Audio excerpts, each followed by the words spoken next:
Hola, antes de comenzar el episodio me gustaría recordarte que he publicado 3 libros. El primero se llama Computación y Programación Funcional, que fue publicado en 2021 y es un libro que trata la programación funcional desde un punto de vista teórico y práctico.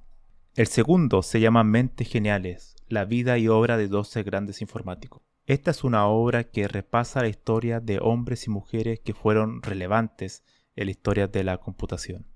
Y el último, el más reciente, se llama Principios de Programación, donde explico una nueva forma de entender la programación a través de 8 conceptos. Todos estos libros se pueden encontrar en librerías en España o en Amazon, y también en Latinoamérica se puede encontrar a través de Mercado Libre y Busca Libre. Para más detalles pueden visitar mi sitio web camilochacon.com.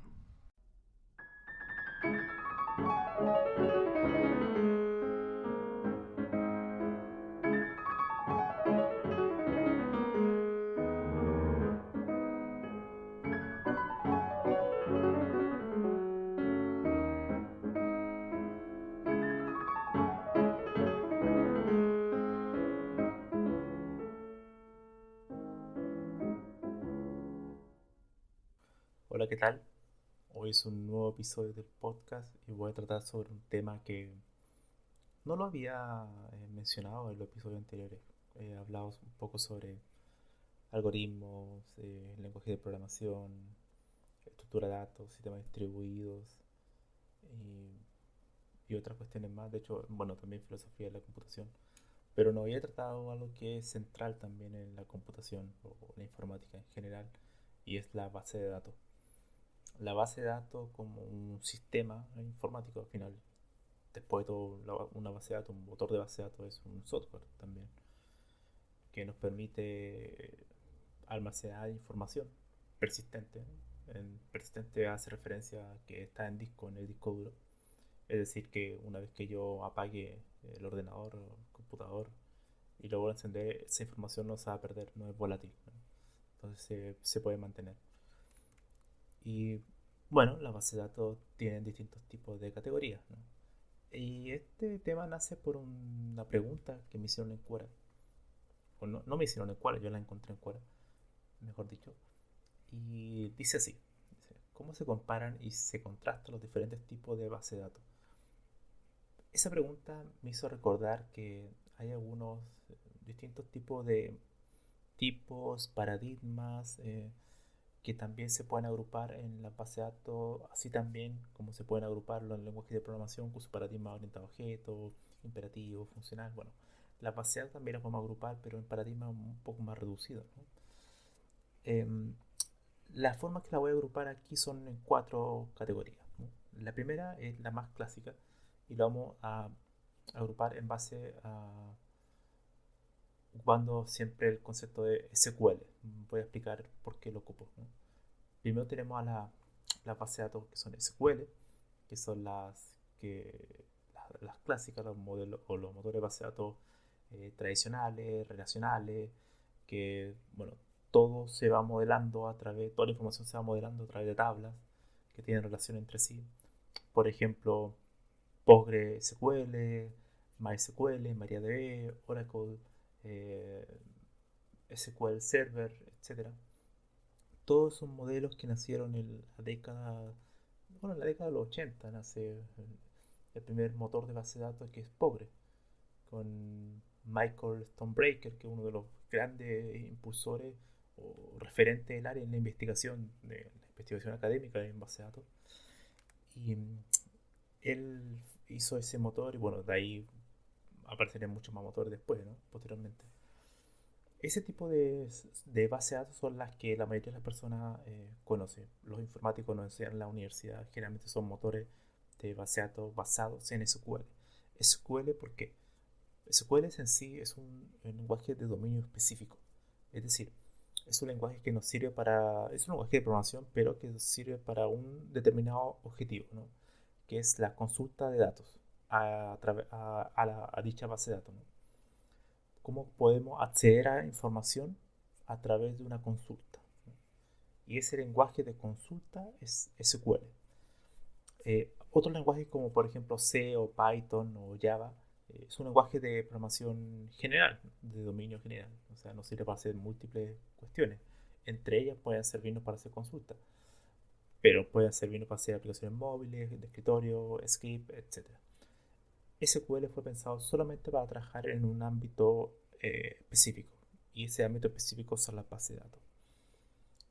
Ahora bien, em, ¿qué nos entregan estas bases de datos basadas en SQL? ¿No? Nos entregan una cuestión que es fundamental, que son las transacciones, ¿no? Que al final significa que cuando yo hago una operación de agregación, actualizar, algún registro cambia o algo en los datos cambia, la persistencia de mi base de datos, me asegura que va a ocurrir. Es decir, si por X motivo ocurriera algún tipo de error entre medio de esa operación, el motor de base de datos va a saber manejarlo, ¿no? Pero se va a asegurar que esa operación se va a realizar. Y en caso de que no ocurra, uno lo puede controlar, ¿no? Haciendo a través de algún proceso de, no sé, de rollback o cuestiones así, ¿no? En sí, la transacción es un conjunto de operaciones que puede ser, por ejemplo, no sé, aumentar un valor de un precio, después agregar otro, etcétera, un conjunto de operaciones que generalmente en SQL se agrupan en un commit, ¿no? Uno hace un commit y uno asegura que toda esa secuencia de operaciones se van a realizar, ¿no? Y que si llega al commit es porque se realizó y no va a haber ninguna pérdida de datos, ¿no? En esa secuencia. Y si en caso de haber algún error o en caso de que yo quiera volver hacia atrás, puedo hacer un rollback, ¿no? A un estado previo al commit. Esos son un poco los motores de base de datos tradicionales, ¿no? Que son, uno aplica cierto tipo de normalización a los datos.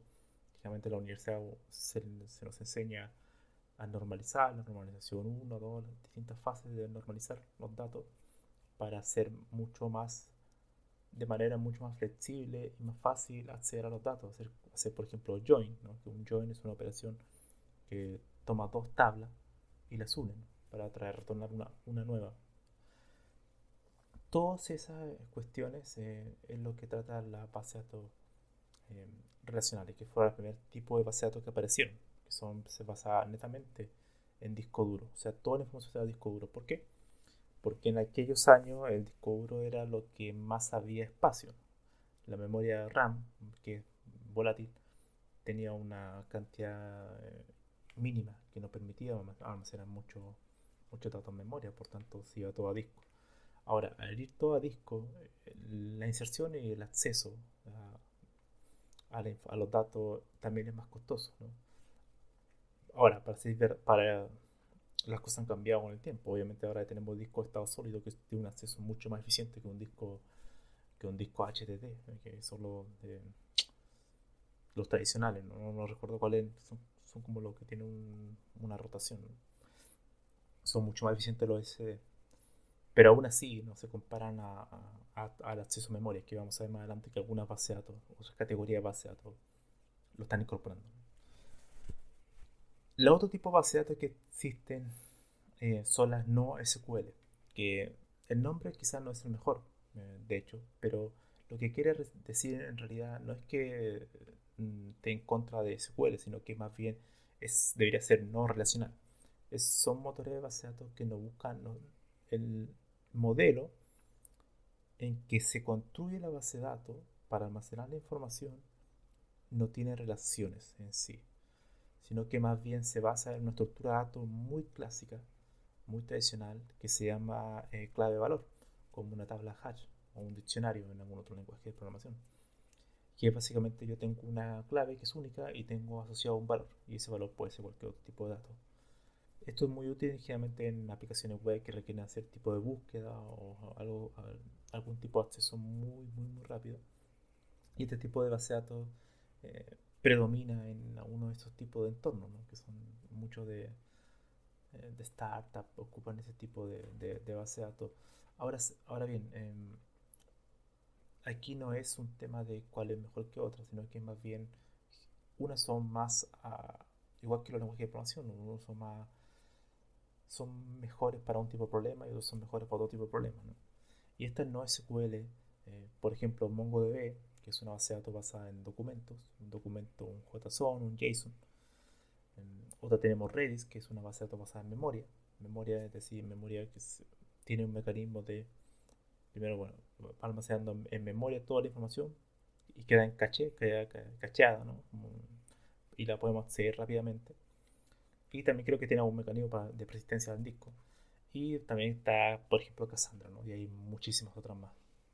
Estas son bases de datos generalmente para un tipo de información que uno quiera almacenar. Por ejemplo, si yo quiero almacenar series de tiempo o cuestiones muy específicas, por ejemplo, un grafo, un array en particular, donde yo no le requiero relaciones de tabla con normalizaciones y diferentes tipos de niveles de ese estilo, eh, podría ser muy útil. Generalmente son útiles para sistemas que son pequeños o funcionalidad o un problema muy particular, muy pequeño, ¿no?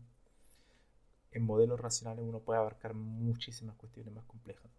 Entonces una base de datos no SQL vendría siendo una, una base de datos mucho más simple que un complejo motor de base de datos relacionales que si uno ve un documento de cómo se construyen, son bastante complejos, son un sistema muy, muy complejo. Pues bien, ahora tenemos el tercer tipo de categoría que se llama la New SQL, como la nueva SQL, que es un intento del grupo que trabajaba en base a datos de SQL, de Postgre, Oracle, de incorporar eh, elementos que lo hagan tan eficiente en la velocidad de acceso a los datos como la no SQL, pero manteniendo el tema de la transacción segura, ¿no? Que mantengan esa funcionalidad tan robusta que es la base de datos relacionales que nos permiten hacer operaciones de transacción que las no SQL en general no permiten, no te asegura aquello. Entonces, las New SQL son bases de datos que incorporan un concepto que es muy importante, que se llama anti-caching, que vendría siendo una visión inversa al modelo de base de datos SQL tradicional, donde todo se almacenaba en disco duro, sino que aquí más bien se almacena todo en memoria principal. Y la data, la cold data, es como la data fría, se va a disco, ¿no? Ese es el concepto de anti-caching.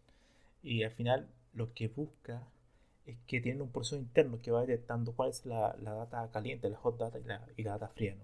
La hot data es la data que está siendo frecuentemente accedida. Entonces, como es frecuentemente accedida, el sistema se da cuenta, el motor de base de datos, se da cuenta que la requerimos constantemente, por tanto la dejo en memoria porque es mucho más rápido el acceso.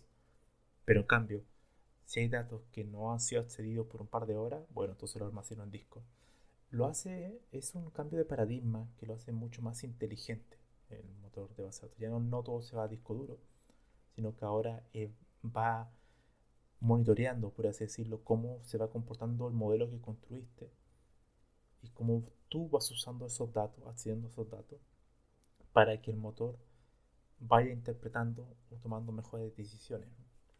Eso lo que permite es unir los dos mundos, ¿no? El mundo de la seguridad en tu transacción con, y la robustez de los modelos relacionales, de los datos relacionales, y el mundo del acceso rápido basado en estructura de datos de tabla hash muy eficiente, que es la NoSQL.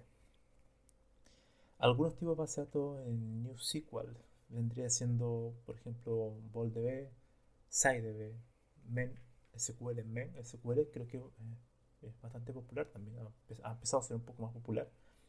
Mem de memoria, SQL, que es una base de datos, no sé si, creo que es open source, una versión open source, que es basada en este concepto de anti-cache. Bastante interesante. Generalmente este tipo de base de datos que unen los dos mundos son requeridas en ambientes donde requieres mucha analítica, ¿no? No tan solo puedes modelar tus datos a través de tablas, pero el acceso a datos es muy, muy, muy eficiente. Ahora, por ejemplo, si yo quiero hacer una aplicación pequeña, algo de almacenar un par de cuestiones, obviamente instalar una NewSQL, que es también un sistema grande, no sería conveniente. Quizás con el NoSQL podría ser más que suficiente. Entonces, todo ese tipo de cuestiones hay que evaluarlas, ¿no? Ahora bien, hay otra categoría que es la que ha salido ahora último, un par de años, que le llaman la Polystore, ¿no? Polystore como múltiples almacenamientos, ¿no? Es un sistema de base de datos que lo que hace es como una capa sobre todos los tres tipos de modelos que hablamos anteriormente y crea como una interfaz, una API, ¿no? Que nos permite unificar todos estos modelos para tú acceder a la información, ¿no? Esto ya es pensado para sistemas muy grandes de Big Data, donde queremos hacer una generalización, o sea, tenemos muchos motores ocupando en distintas secciones de nuestra arquitectura, entonces colocamos una base de datos por store. Y esta es la que, por ejemplo, hacemos solamente una query y ella la traduce a toda la base de datos de manera transparente para nosotros, ¿no? Esa es la idea, ¿no? Y, y, bueno, uno de los ejemplos de este tipo de base de datos se llama Big DAWG, que es, bueno, de ahí te puedo dejar el link, el enlace. Pero ese sería como la cuarta categoría, ¿no? Ya no tan solo tener base de datos para un problema en específico, sino que tratar de generalizar. Lo que siempre ocurre en todas cuestiones tecnológicas, ingeniería o ciencia, aunque uno empieza a tratar problemas de manera individual, independiente, y después aparece alguien y empieza a tratar de generalizar, ¿no? O hacer una generalización de todos los componentes. Ahora bien, y también cabe mencionar que las bases de datos tienen un trasfondo matemático. De hecho, cuando uno ve estas categorías de base de datos, cuando uno trabaja con base de datos SQL, MySQL, SQL Server, Oracle, lo que está operando en background, por así decirlo, es la teoría de conjuntos. Los conjuntos, las uniones, las intersecciones, todo lo que son las operaciones de join son basadas en teoría de conjuntos. Después tenemos las NoSQL, que no son basadas en la teoría de conjuntos, sino que son basadas en grafos. De hecho, todos los grafos, una tabla hash se podría modelar a través de nodos que están entrelazados, ¿no? Eso en sí es un grafo. Entonces no es raro ver base de datos como NeoJS, creo que se llama, que es una base de datos basada en grafos, otra basada en bueno, clave de valor, otra basada en documentos. Todo este tipo de bases de datos tienen internamente un modelo que se basa en la teoría de grafos, ¿no? Que al final es una teoría matemática, al igual que la teoría de conjuntos. Las New SQL ocupan a su vez la álgebra lineal, dado que como toda su analítica están hechas para sistemas que requieren mucha analítica, todo lo que es machine learning, enfoque científico, datos de ese estilo, ocupan generalmente matrices dispersas, ¿no? Todo ese tipo de matrices que son reducidas, ¿no? Para ocupar menos espacio en memoria, y en base a eso van haciendo operaciones matriciales muy parecido a lo que se ocupa en algoritmos de Machine Learning y Deep Learning con redes neuronales. Por tanto, las NewSQL son muy adecuadas para ese tipo de sistemas, ¿no? Ahora, son generalmente para sistemas muy grandes, ¿no?